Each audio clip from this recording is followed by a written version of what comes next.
Hello, and welcome back to the Stories of Northern Life podcast, brought to you by the Sault Ste. Marie Museum. I'm your host, Nicole, and this is going to be our last episode for 2025.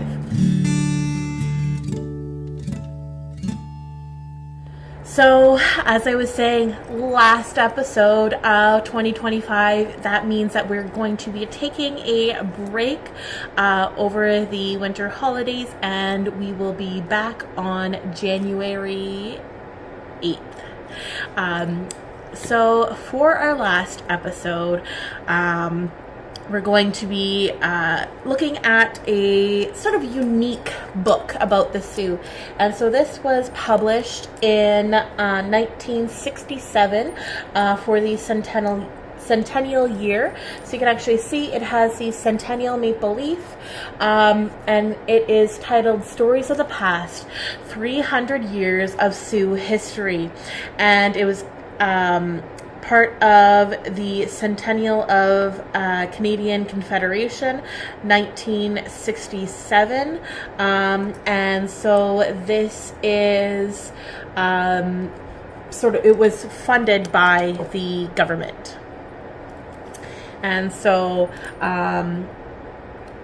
these little books, they're probably hanging around some homes still in the Sioux.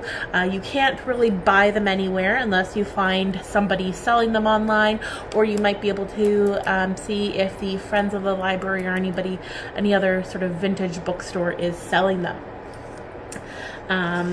And it's sort of a unique look at the city's history. So we're starting with the early years. So starting with Etienne Brûlé coming here to Sault Ste. Marie.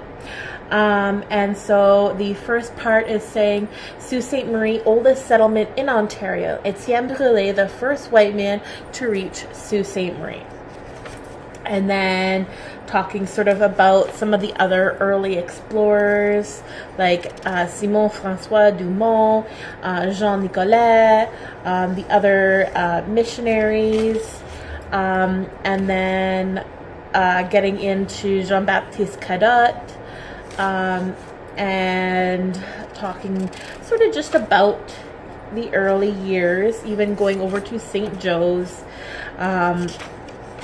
And then we're starting to get into when the British started taking over. So when the British sort of gained control of New France, it's sort of talking about that sort of changeover. So then we're getting into Alexander Henry.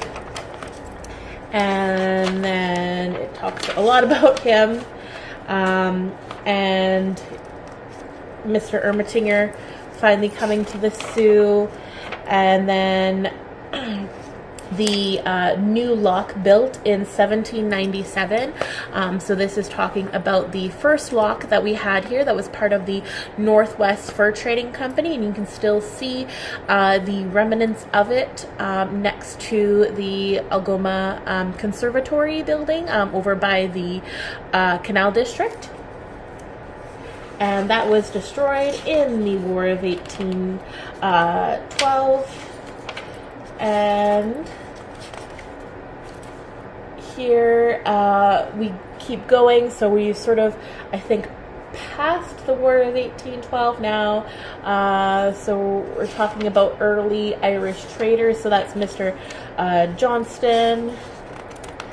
And then here we're sort of getting into more of the mid-1800s. So the first court in 1860.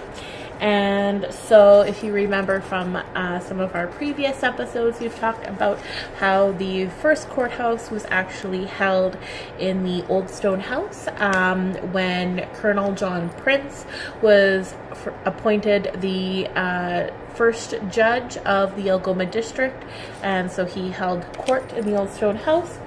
And just talking about some more cool details, Bay Street Lane, so talking about how Bay Street was being formed, Spring Street, the early fire department, how the actual city's first fire and how they responded to that, how growth began in 1887, and so that's actually when we became a town, was just the following year. So that's when we were getting really big. We were able to get the International Train Bridge, early Sioux Wharf, and the first store it talks about, and then an early Bay Street home, early Sioux Portage, and so it's just sort of going through just fun little facts, some things, history that is sort of these common knowledge that we have that you can find out pretty easily, but also some fun tidbits like street names muddled, how sometimes it was hard to sort of figure out the early street names. A lot of them were changing, and we did have a series on street names, so you can go back and you can hear some of the craziness that we had with those early streets. And then we had talks about the canal, how phones were rare in 1896, how the steel idea is being born. So here we're getting into Francis Hector Clark, the first steel plant. And then it says just, again, more common knowledge, more fun facts, like mail task hard, so talking about the issues with the post, early hotel famed, dance opened works, first riverboats, the first Sioux ferry, the early cruise recalled, river sailing tricky, the ancient street plan, and then we're even getting into early Cora family, so even looking at some of Cora's history, and then the old Gully route.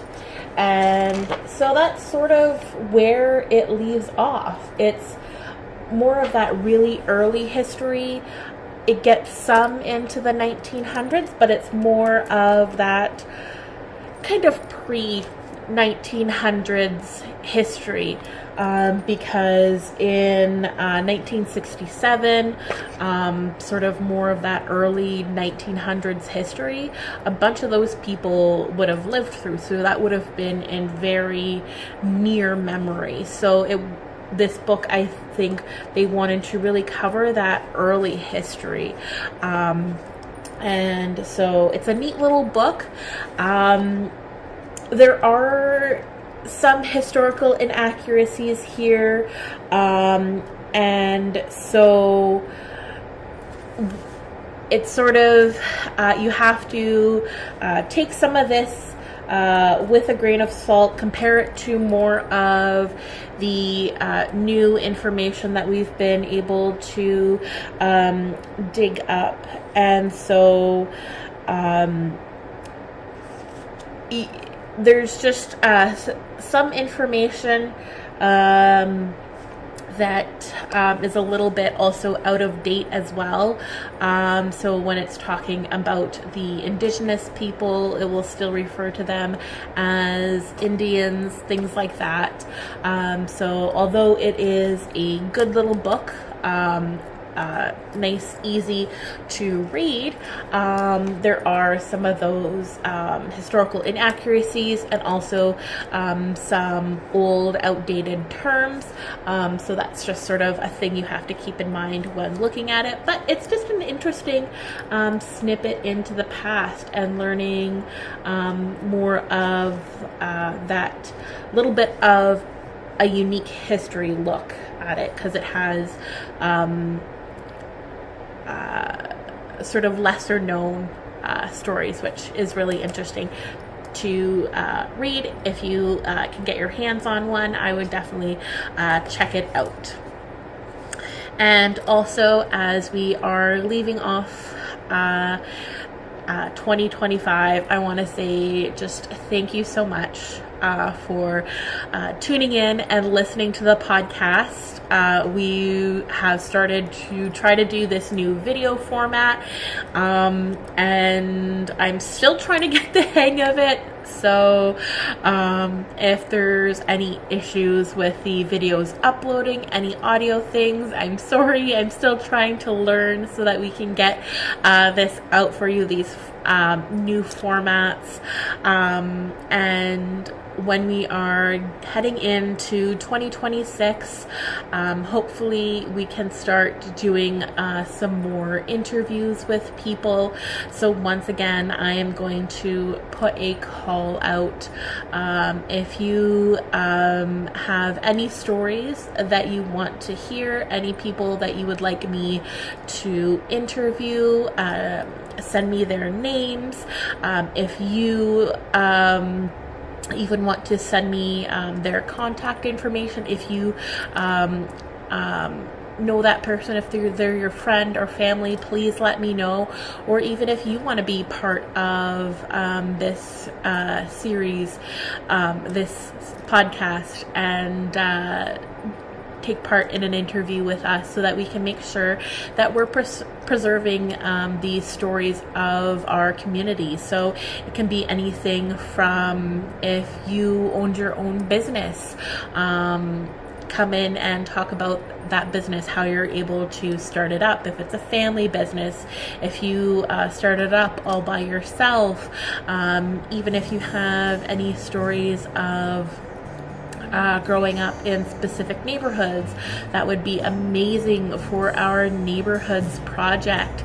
If you just know a bunch of sort of fun facts about the Sioux, like, do you remember different things when you were growing up, what was where, who did what, all of these types of things. If you knew all of these sort of goings on at the time, I would definitely love to speak with you, hopefully get your story recorded.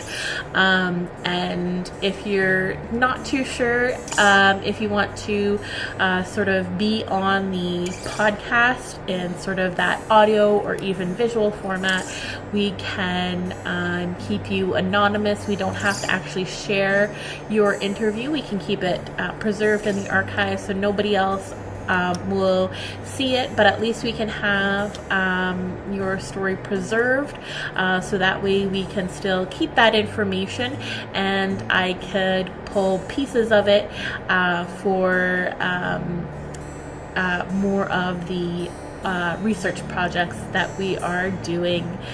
So thank you so much once again for listening to our Stories of Northern Life podcast, and we are wishing you a very happy holiday season and a happy new year, and I will see you all in 2026. So thanks for listening. Bye. If you enjoyed this episode, you might like our blog too.